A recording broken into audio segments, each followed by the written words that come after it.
Ok, bạn số dây vô đó ní là dân mình to cho mấy đi đọc 7 tích sẵn môn bề mình to cho YouTube TP cho môi những YouTube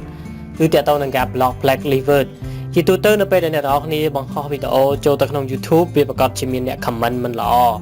nó nè comment mình lọ thà chia fake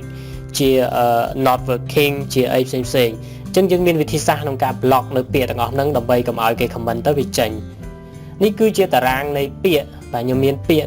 để từ đã bên châu từ trong YouTube channel bao nhiêu đầm bay cầm ai cái comment chỉnh đầm bay cái comment đôi chỉ bịa thà fake hack survey scam complete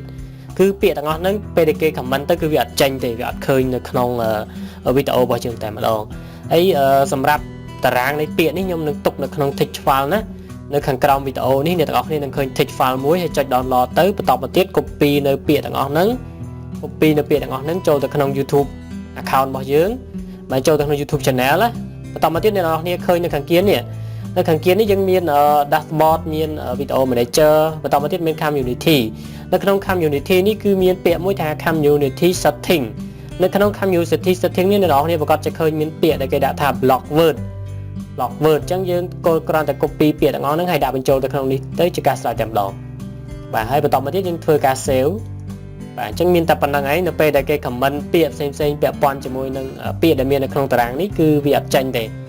អូខេអញ្ចឹងវាជាសុវត្ថិភាពមួយហើយធ្វើឲ្យវីដេអូរបស់យើងហ្នឹងមានគេជឿទុកចិត្តបាទនឹងអ្នកក្រោយផ្សេងចូលទៀតមកគឺអត់ដឹងទេអត់ដឹងថាវីដេអូរបស់យើងហ្នឹង fake វីដេអូរបស់យើងហ្នឹង not working ឬក៏អីផ្សេងទេអូខេអញ្ចឹងមេរៀនហ្នឹងគឺមានតែប៉ុណ្្នឹងឯងបាទអ្នកនរគ្នាគ្រាន់តែ copy ពាក្យហើយយកទៅដាក់នៅក្នុង YouTube channel របស់យើងនៅកន្លែង community setting គឺជាការស្រេចតែម្ដងអូខេអញ្ចឹងយើងនឹងជួបគ្នានៅមេរៀនទី19និងទី20ពាក់ព័ន្ធនឹងវិធីសាស្ត្រទី2និងទី3ទាក់ទងជាមួយនឹង YouTube